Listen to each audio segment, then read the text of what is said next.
And so this dog whisperer told me, Farley, don't hesitate to kind of nibble on your dog occasionally, just to let him know that you trump that.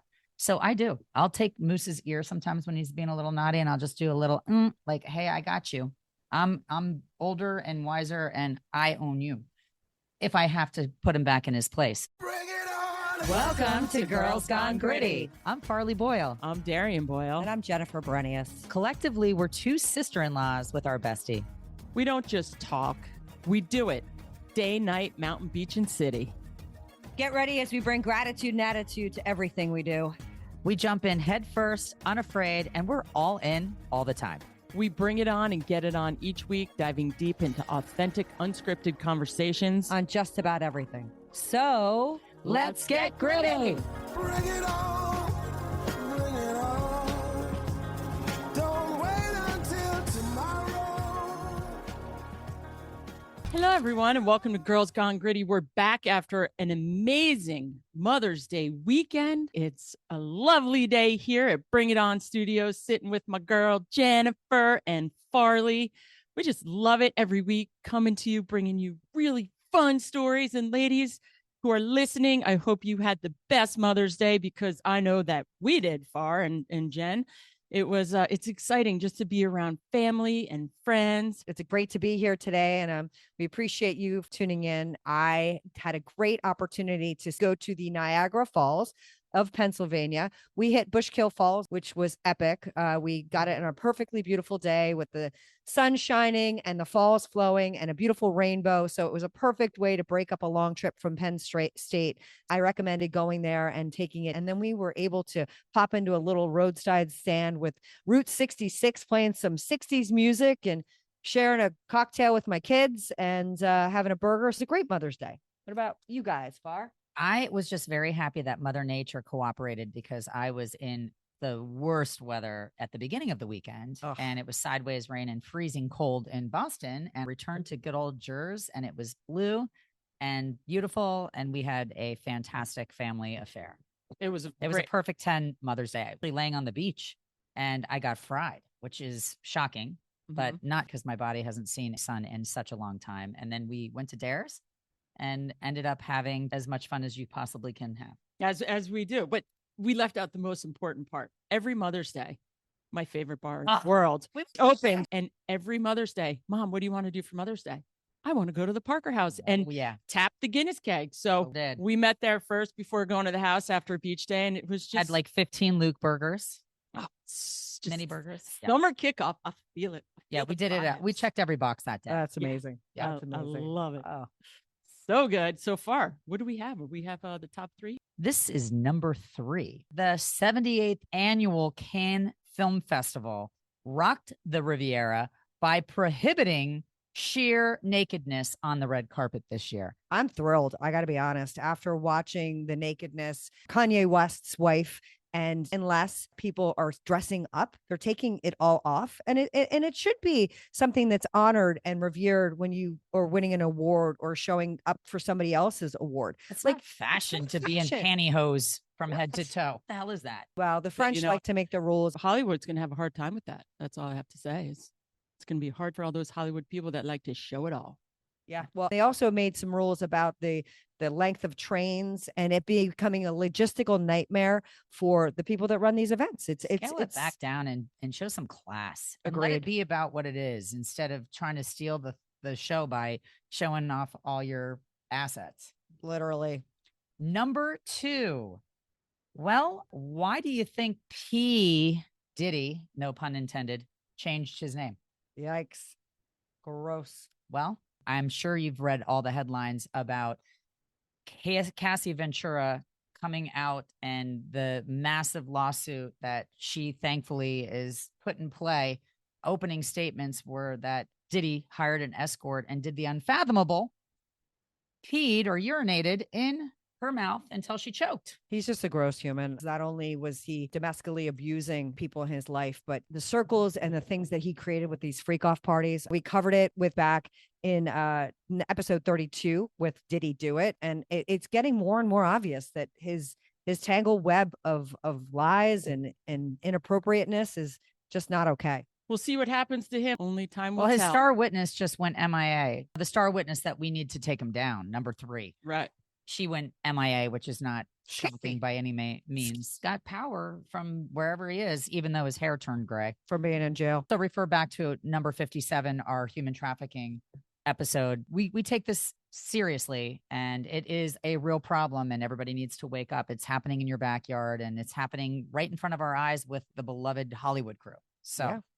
that brings us to good news. Number 1, God blessed America, Peru, Nova Nation, Chicago, and the rest of the world too, when they announced Pope Leo XIV as our first American pope. He's somebody who they're saying is going to follow in Francis's footsteps. And we know that Francis was honored and revered by many across the world when he passed. And he's going to lead in the power of the people and make sure that the working class citizen is represented. And he's also very concerned about where AI is going and what the implications are, not just for society and business and jobs, but the world and the existence of humans. So I'm thrilled that he's acknowledged that very quickly. Oh, yeah. He stands for the moral authority for the entire world. I was watching everybody in St. Peter's Square, and you saw every different kind of human. It didn't discriminate at all. And they're just waiting for the white smoke. And then all of a sudden it erupts, and here comes Pope Leo. And it was magical. And the most amazing thing is that you see that people are trying to text and send photos, but all the signals were down. There's too many people, a concentration. No. So what happened? Everyone started picking up the phone and calling old school CBS. We're like, oh my God, look at everyone's talking to their family, talking to their friends. And it just brought you back to, this is such a magical moment, almost taking it back to the roots. I read a headline about how he is the most non-American American pope because he's bilingual, trilingual, how many languages? 5 languages. He was a missionary, and he is liked all over the world because he was always going on missions. So everyone was familiar with him, but it happened pretty quickly. So we've on Girls Gone Gritty, we love to cover topics that really get to the grit and the importance of what we're doing here in life. And topic that is really deep that we want to cover today has to do with our 4-legged friends that we invite into our families that become such an important part of our lives. And that's our 4-legged friends, our animals that we love.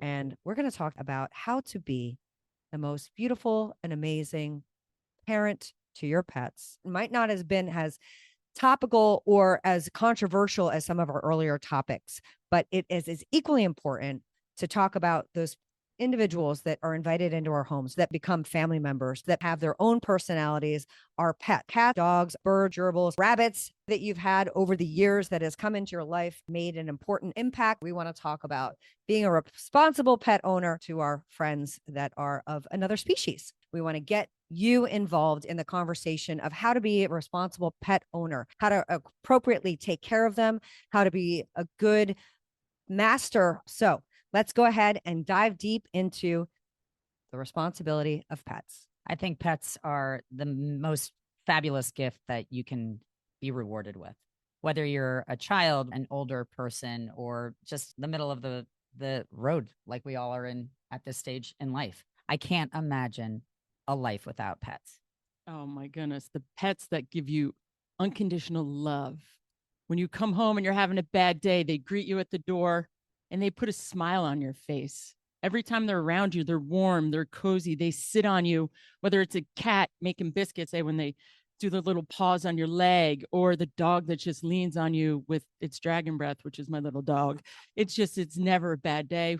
You look into their eyes, you look into their soul, and they're part of your family. And with that come responsibilities because you want to give them the best life. I mean, they are family members. In fact, I actually like pets more than I like a lot of humans. To tell you the truth, they don't really make you have a bad day. I mean, maybe if you're picking up a pile of fresh poop, you're a little annoyed, but the love that you receive from them is more rewarding than the little trivial things that you have to do along the way. Well, that's true. Statement of in sickness and in health. They're always there because you're the one taking care of them. Well, I think the excitement, that's the initial phase of getting a pet. Everybody's excited. I'm going to get the cutest new pet puppy or cat or a gerbil or a hamster or an exotic bird. That's an amazing emotion that we want everyone to have, right? And it's the reason why most people start with a pet. I had my son who lives in Colorado. And for those of you that have people and family members that are off doing their own thing in their next stage of life, he misses our dog Blue every single day. And he called me at one point and he's like, Mom, I'm so excited. I think I'm going to adopt a dog from the local shelter here. And I was like, that's amazing, Jack. I was trying to stay in the moment of being excited for him and loving the fact that he was missing the dog and he was missing us and wanted to bring in a family member of his own into his fold in Colorado.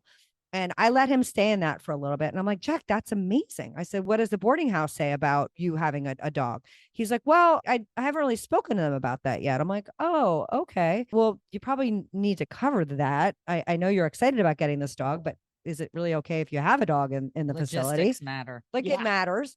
And then I said to him, I'm truly excited, but you factored into the cost of the dog? Have you thought about how much you're going to have to spend? I know you say things are very expensive out in Telluride. You know, dog food's not inexpensive, and you don't want to feed your dog anything like subpar. So it's an expense to get adequate food for your dog.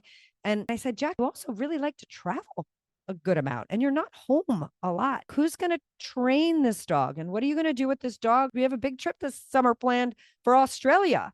You're going to have to board the dog. I'm like, so, you know, let's go through the whole process.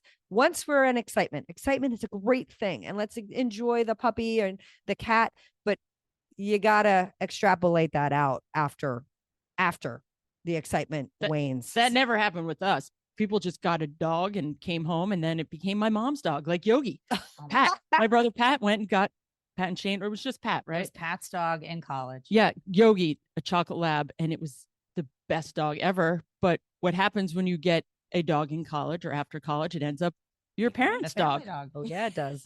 See, I used to beg and plead with my parents. Anytime I asked them for something, it was a pet. I promise I will walk the dog. I promise I'll be responsible. And so it started off with, I think they gave me fish at first, and then I had a frog, and then hamsters. So they started off with smaller things when I was younger. And as I showed that I was responsible for cleaning out the cage, or I was changing the water correctly, or doing whatever needed to be done. Or you didn't kill the fish. As long as you didn't kill the fish, you could evolve to the next pet. And so my parents were like, okay, our child, she's an only child. She definitely needs a companion. And I got a dog named Jazzy. And Jazzy was my life. She was something that I woke up looking forward to being with, and I came home and that was my companion. And I did everything. I followed through with my word. I didn't just give them a blanket of false promises. I walked her. I cleaned up her poop. I bathed her. I did everything. And I did really learn how to become a responsible pet owner. She was my bestie for years and years. And our besties leave us at some point. And we're going to get to that part of this segment, unfortunately, because it's like losing a family member. But the joy that goes into getting any pet and the responsibilities that come with having a pet tee us up to become parents later in life if we're lucky enough to become parents. And you can't put a price tag on what you get from interacting with animals. It's priceless. Well, during COVID, was that time period where everybody went and got animals. So I ordered 2 guinea pigs and we do curbside pickup. We put Dee Dee in the car and you're not with your friends, you're home, you're homeschooling, the whole thing. It was just the start of it. And Jeff runs in, comes out with these guinea pigs. And it was the most magical experience I've ever encountered with a little. Her heart was so big. These were her babies. What were their names, please? Jojo and Elsa. Elsa from Frozen and Jojo Siwa. And from that day on, she never touched an iPad. She was never on a cell phone. She didn't watch TV. She had babies in Barbie cars. They were in Barbie dream houses. They were her babies, and she took care of them. And then Jeff thought he'd get another one. Great day and wake up with 5 little babies, but that's another topic. But what she learned from these guinea pigs and the mothering and nurturing. It's And the love, amazing. the And the unconditional love. love. It's unconditional love. I don't have anything in common with people that don't have animals. I might not like you if you don't have a pet because I don't relate to somebody that doesn't like animals. It's a characteristic. If I was on a dating app and you put out everything that's important to you, if this person did not like animals or didn't like dogs or cats or whatever, I don't know that I could. Maybe they're allergic. Maybe Just- they can't have it in yeah. their like you. But Well, you there's could so many tell. designer dogs now, and there's Yeah. so many mixed breeds that you almost can I think they're take the that weird off people. the table. I think people that don't have pets and Yeah, I think think so. you're just a little bit. I know, I it's- think you're just a little bit more about yourself if you don't have a pet. Pet ownership requires it's a lot hard. of giving. Yeah. And it's not about you all the time, and it's not convenient a lot. You have to make sure that you've got a pet. You have to go home and make sure it's taken care of. If you're out, you can't be like, oh, I'm going to sleep out tonight. When we got our dog after my husband and I got married, we had a dog. We crate trained him, and we would be out in the city, and we weren't planning on staying over. And guess what? Now we're not staying over, even though we wanted to, because we had to go home for the dog. So at that time in life, it was a good opportunity. And to Farley's point before, it's a good pre-training for kids where you do have some responsibility where you have to make it not about yourself and pull the plug when you want to keep the party going. And I think that's an amazing thing. And I do think that there are people that recognize that having an animal is something that they're not that interested in. Well, during COVID, everybody went and got cats and dogs and bunnies, and they had them for a couple of years. Once people got back to their everyday life, all the shelters are full because they realize now that we have our normal life back, we don't have time for the puppy walks. We don't have time for a kitten or whatever it was. And who suffers? The poor little animals. So if you're going to go buy a pet, you want a companion, you really have to think it out. So something that's really important for us is that we have pet insurance. And for anyone out there who's listening, you should definitely look into pet insurance. You have to go first, have a physical, make sure you're cleared, and then you can get it. And there's all these different kinds. You have to compare the prices, and there's all these top providers. Go to your vet and say, which ones do you physically take? There's different coverage types. It's you want just catastrophic? Do you want just per incident? There's all these different cost considerations. Because I didn't have to have Moose have a physical for all our insurance to count, because we really use our insurance, right. and You we definitely do. we got it. They did a background check on the Boyles, and They were like- did a background check because, well, what happened is that we had Bernese Mountain Dogs. We didn't have one. We thought we'd have 2 or 3. I don't know how many dogs we had. So our one rescue, Zeus, who we love, sorry, Zeus, you're gone. He had lots of surgeries. So the first surgery he had, he decided to eat a corn cob. We go to Garden State, the most expensive hospital ever, $6,500. Now, mind you, we have this dog who looks into my eyes like something's wrong. So we take him there, and they're like $6,500. And I started pacing. I'm like, what? Excuse me? For the surgery. Pacing, hoping that they'd give you like a look and go, we'll give you 20 off. Nope. Hour later. All right, just do it. So give us a half a corn cob that he ate all at once. Get sewn up, bring him to the vet. And I said, I need insurance because who knows what's going to happen moving forward. Well, he had 6 surgeries because he would eat socks. Is that the nature of that breed? You know, some do. Our new puppy that we have, he loves to eat socks. So they eat socks. A lot of Goldens eat it. So the best was a panda puppet. It was a puppet that you put your whole hand into, and you kind of make, you do your little, yay, little puppet, and then you put it back into the little house. He ate that. It was this size of my hand. He gets surgery, and now we're at pet insurance. It was $150 a month, $10,000 limit, $500 deductible, and they pay 80% of the surgery. So he has his stitches still from eating the giant panda puppet. And then he eats a stocking leg. And DD stocking leg, that's a thick one. So the vet at Atlantic Vet in Spring Lake, he is so amazing. And I'm like,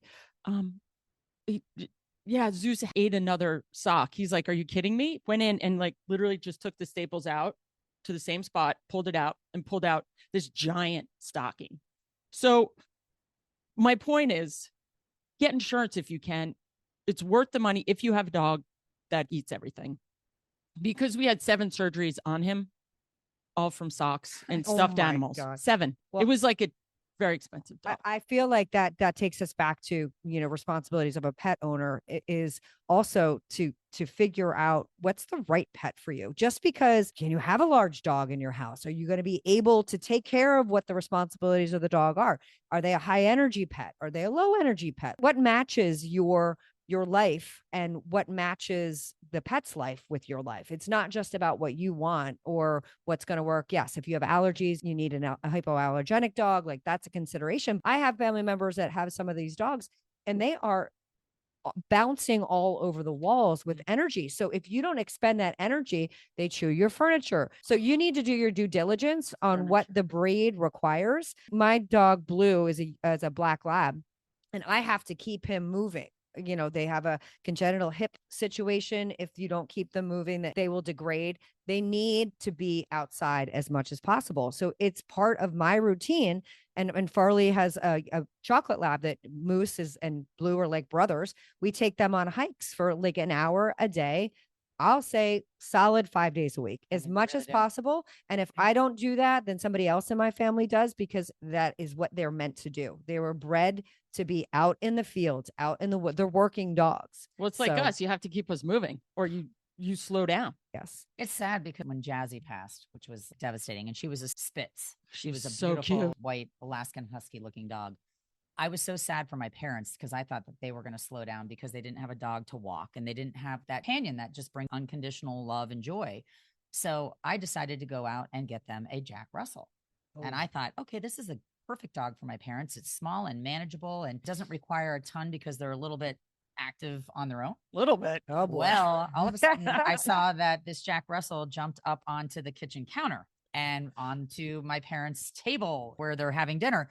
And it was like Family Circus, like the actual cartoon where you just could have an arrow that went from every single high and low point of the house. This dog had infiltrated.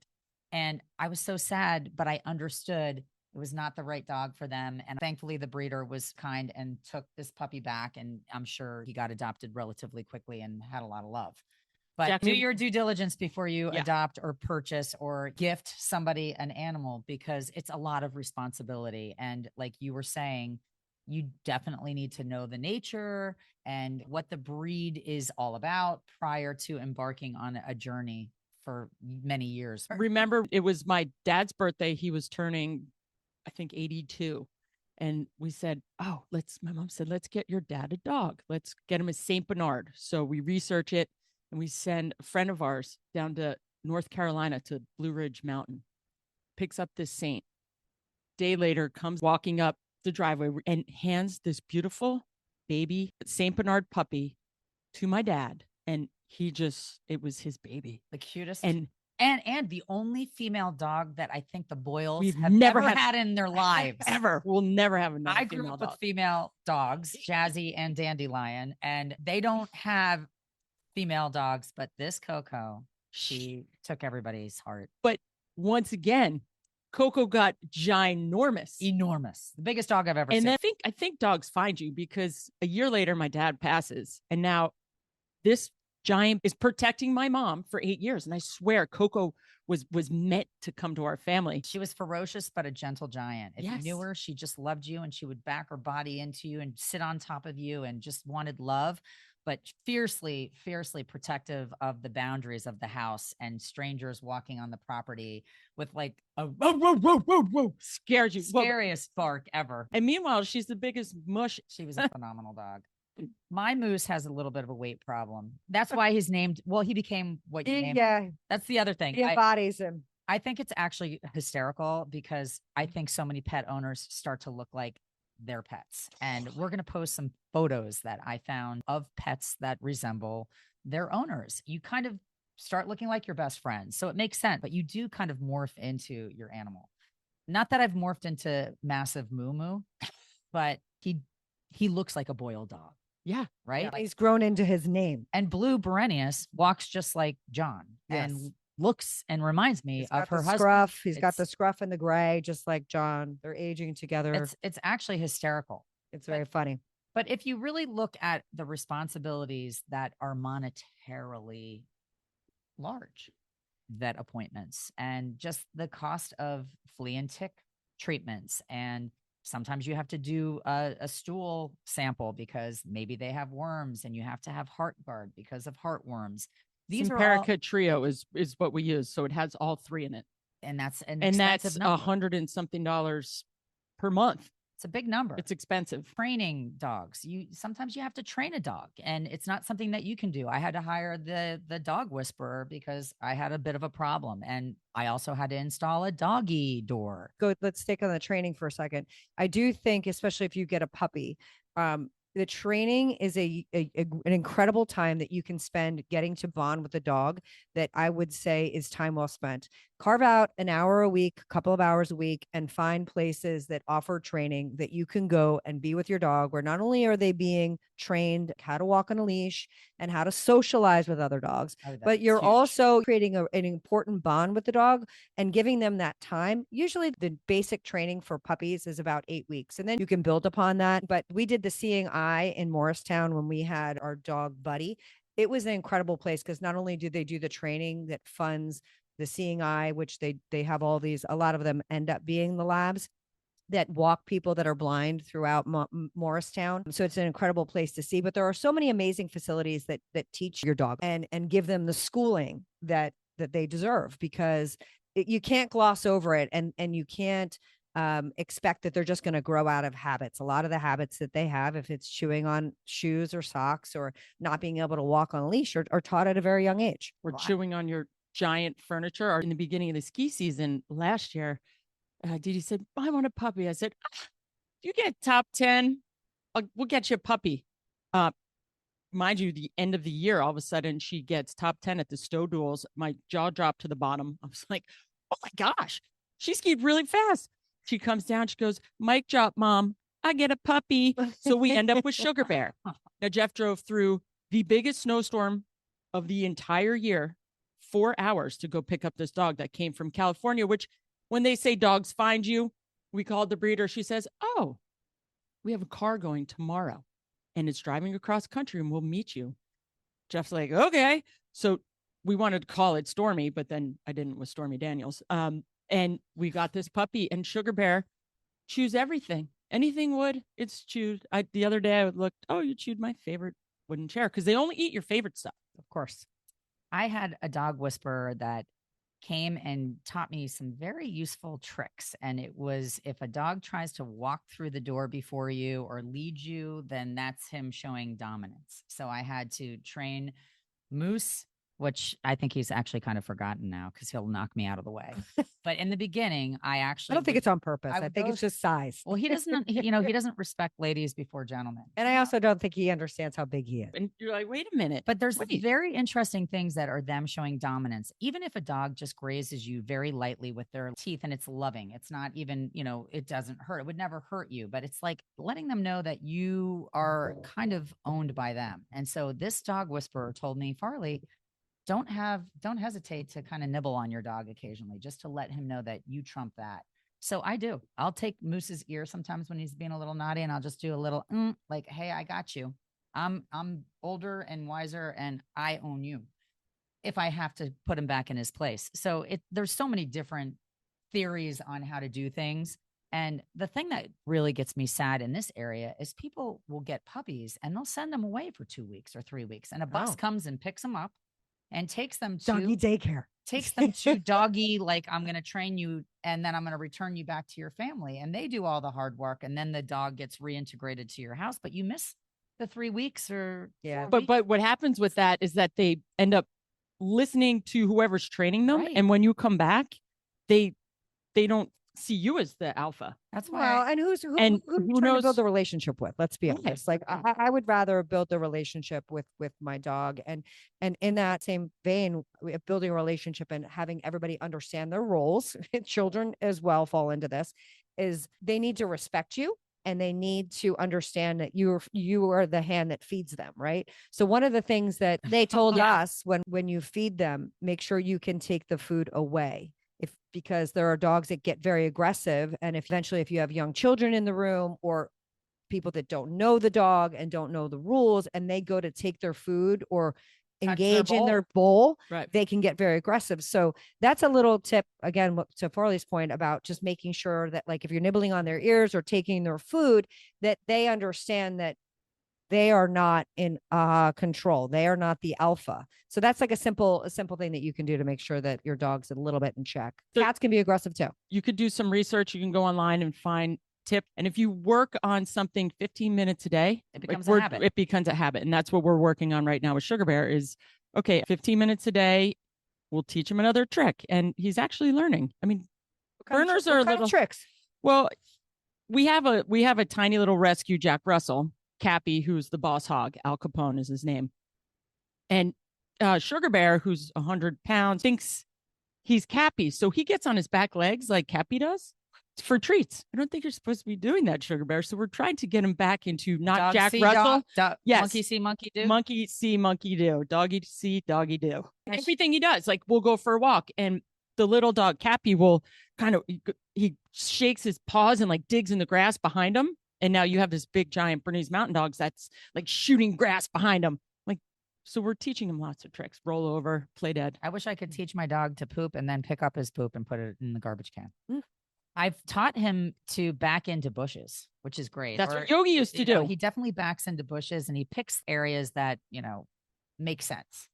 But the poop picking up is definitely a task that every kid should have to do at some point in life. Poop patrol. Poop patrol is mandatory. If you want a dog, you are going to pick up poop.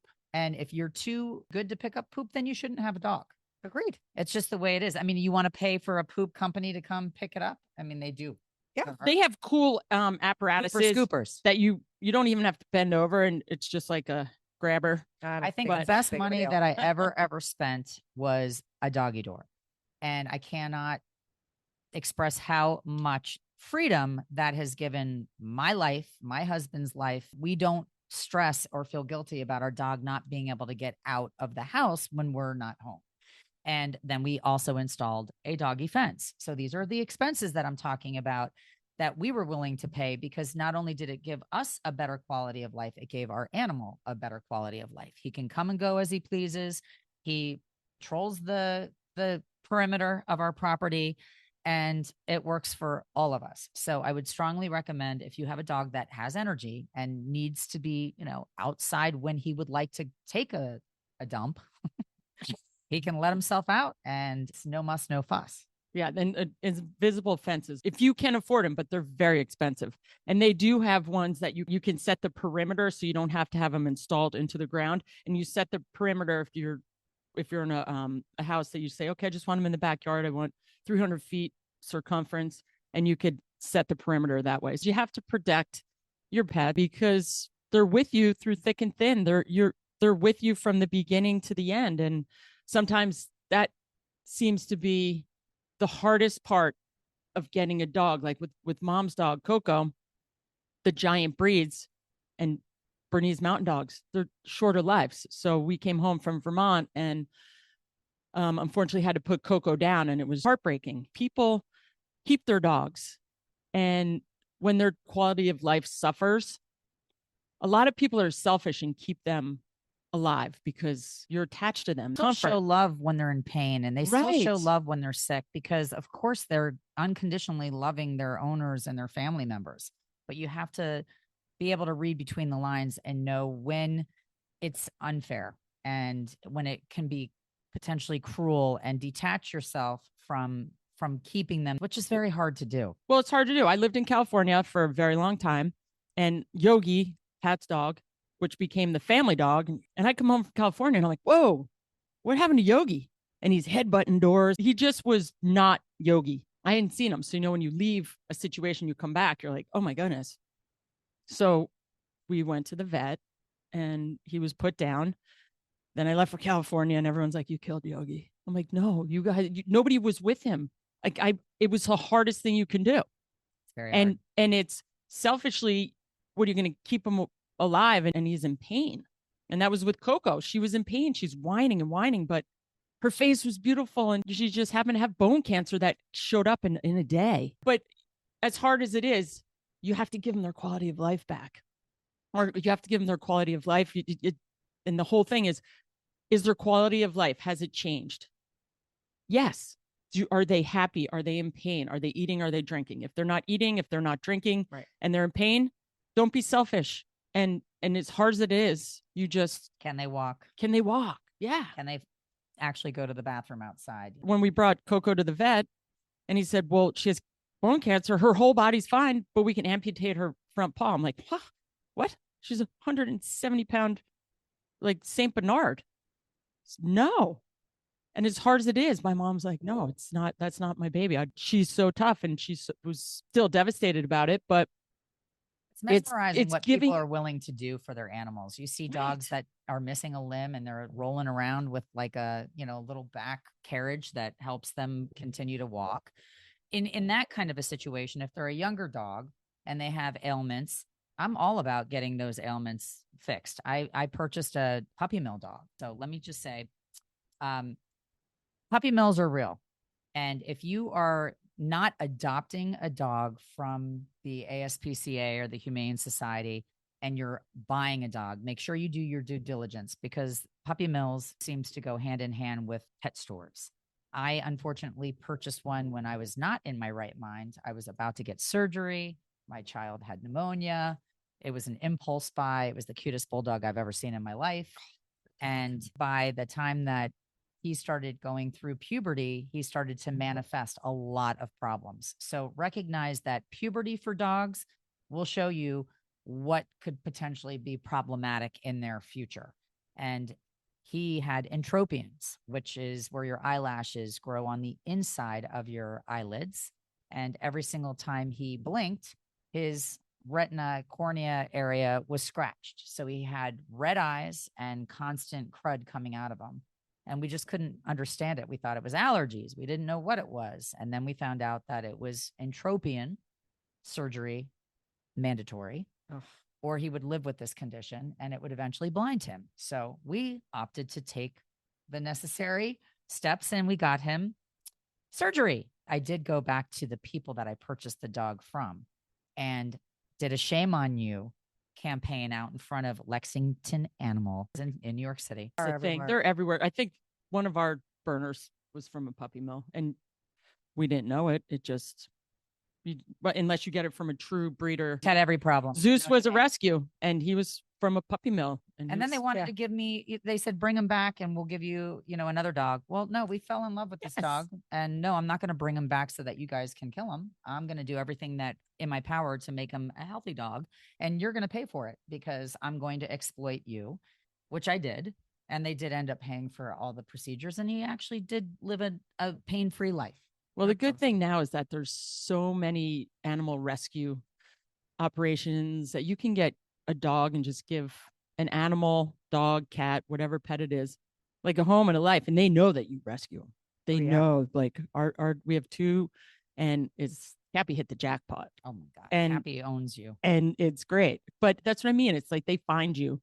And when you're going to look for an animal, like Farley said, check if you're going to a puppy mill because they're overbred. If you want to go for a purebred, everybody has problems on there. Just find that furry something that you can love. Well, my parents actually bred yellow labs like for years, and that's where my first dog came from. And they were breeders who, most of the breeders, if you choose to go that route, most of the breeders will have a complete blanket policy where if you are unhappy with the dog at any point in the dog's life, my parents would take the dog back. And they learned this from the other breeders. Like they will take the dog back. They don't want the dog ending up in adoption. They'll take the dog back and they'll figure it out. Thinking about where you are in ownership of a pet, sometimes for people getting a puppy is not the right decision.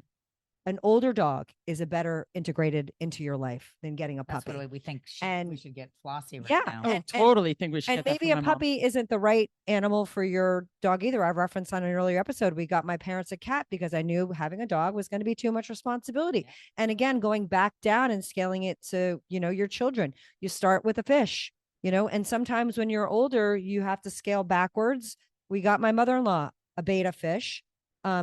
Which she subsequently killed, but it feels a little less tough killing a beta fish than it does killing an animal that's higher up the proverbial food chain. So again, take a look at what your life looks like. Take a look at what you want the puppy's life. Take your lifestyle, take the cost, take all the factors into it. And, hopefully you find somebody who can come into your life, be a part of your family, and, enhance not only your life, but your family's life, your children's life. And you've given this beautiful animal who becomes your person, an amazing place to live and live out their years. And when they pass, there is something called a rainbow bridge. And it's a peaceful place where pet parents can go and they hang their collars, and they're hung from the railing, and you can go and you can visit them. And there's my friend Janet Sheehan. She did one at local to the Rumson area. It's at Hartshorn Woods. It's called the Hartshorn Rainbow Bridge. You can access it, the back trail, at the maintenance building. Do you know you can access it by the maintenance building, and then walk north on the Grand Tour Trail. You enter the woods, and it's 60 yards on your left. And there's a tiny rock that guides you basically to this rainbow bridge. And it's there. They honor all the animals. So we're about to go bring, unfortunately, 3 collars to hang there. And it's beautiful. I have some collars to contribute. Oh, it's just beautiful, and it's magical. my- That's a great way to just honor your pets. And Another thing that we would love to discuss is that they can be microchipped. You can be GPSed. And so that's another thing. If your dog doesn't like to wear a collar that has all of, his credentials on it, which you kind of do need to have, because if somebody does pick up your dog on the loose, You need to also register your pet. Be a Yes. responsible pet owner by registering your pet, because it's the right thing to do. Every town has ordinances on it anymore, and it's really just to give it some clarity and to understand what the pet population looks like. But it also, to it might be Farley's point, $20 or $30. we have air tags on our dogs. and they have to be rabies vaccinated. Obviously, that's a critical piece, especially where we live in the Northeast with the advent of rabies. Be a responsible pet owner by making sure you register your pet and maybe have a microchip. Getting air tags are great. I found Cappy from our air tag. But that's exciting. It's been super fun talking about pets. Fun. And there's so many more stories that we can tell, but we'll have to save that for another one. Getting jiggy with it. And ladies, who's our Got Grit winner of the week? So our Got Grit award recipient this week comes with just a joyful video that we are going to share. I think everybody needs to see it because it actually brought tears to my eyes. Jim Clements, who happens to be the Clemson University president, was on the stage during graduation and, obviously shaking everybody's hands and giving congratulatory, pats on the back, until he got knocked over by one very excited graduate who happened to be his daughter, Grace. Grace has special needs, and she was so excited to be walking up the stairs to see her dad, to shake his hand and give him a hug, that she knocked him over. And he smiled and laughed the whole time. The entire surrounding audience was cheering and clapping. And it was just a beautiful moment. And Clemson is actually really known for their special ed programs and their school. And I would imagine it has everything to do with Jim, because he has lived with the love that only a parent or a family member can receive from somebody that has special needs. And you could see just the reciprocal love between these two. So Jim and Grace are both our Got Grit award recipients, because they showed everybody just how real their love for each other was on like a national stage. That video was magical. Ah. Oh, I feel it going through my whole body. It's just so And precious. I love this in this graduation season that we're in, because, having attended graduation ceremonies in the past and just this past weekend, it does get a little monotonous. Unfortunately, there's just so many people graduating, but it is a momentous occasion and something that you want to make sure that you give the enormity and the totality of your love for, and she embodied that. So I just love that video. Well, the cutest thing is his quote was, "Amazing Grace walked the stage and I hit the turf," the proud dad said. So Amazing Grace Aw. was her nickname. And it just didn't skip a beat of happiness. He was just So so good. thrilled. So So good. yes, we'll share that with you. So check back on our YouTube or our social media platforms, and we will have that link. Yeah, there. and so for those of you that are attending graduations as we continue the month of May, pay attention because you never know what's happening on stage while you're scrolling on your phone, which I watch so many people do. There's so many little nuances of things. So enjoy that little segment and enjoy your graduations if you have one this month. I know. Next week coming up, I'll be in Big deal. Baltimore watching my girl. Big deal. Clemson Life teaches independence, job skills, and apparently how to sack the university president. Oh, that's like so another fun. headline, but they are very known for their special needs programming and giving them life skills that they can take once they graduate and apply to their life independently if they're so lucky to live in a group home or however it works. Awesome. Love it. All right. And Darian, I think you have our song for this week. Right. What beautiful lyrics do you have for us today? Well, you're going to get this in 1 second, but it's a pretty special song. And every time I hear it, I think of my husband and a special time together because it was our wedding song. And it's super fun. We were ripping it up on the dance floor to it. Of course, it's a lovey-dovey one, but it was not slow. Well, my first, my last, my everything, and the answer to all my dreams. You're my sun, my moon, my guiding star. My kind of wonderful, that's where you are. I know there's only one like you. There's no way they could have made two. You're all I'm living for. Your love I'll keep forevermore. You're my first, my last, my everything. Barry White. Whoop, whoop. I mean, I love Barry White. Just to have somebody write lyrics like that on your behalf. So good. Yes. So romantic. Well, That song has meant a lot to a lot of people. Oh, Truly. it's such It's a a gift that It's keeps a giving. really good song, and it's funny, Dee. We have that in common. I think I told you this on your wedding that Yes. Barry White was my wedding song, not that one though. Right. What was My yours again? darling, I Mhm. can't get enough of your love, babe. And mine was Al Green. Oh, yes. We're on the same. Let's stay together. Oh, Loving you whether Times are good or bad, and you're happy or sad. And we're always happy here on Girls Gone Gritty, and we want to thank you so much for tuning in. We're excited to bring you next week. Oh, TikTok challenges and the risks that go along with them and how scary they are and why is this allowed? That's what we are going to tackle. TikTok. We hope your time continues to be up, but it's not ever. Now, going to but these stop. TikTok challenges that are inciting evil Evil. The Need to phone is be- evil. need to come to a halt. Well, thanks for tuning in to Girls Gone Gritty. And we'll hope you have a great week. We'll see you next week. Thank you for tuning in to another episode of Girls Gone Gritty. You can check us out on Instagram and Facebook. If this episode hits home, share it with someone who needs to get gritty. The 3 Gs. We'll see you next week. Peace out.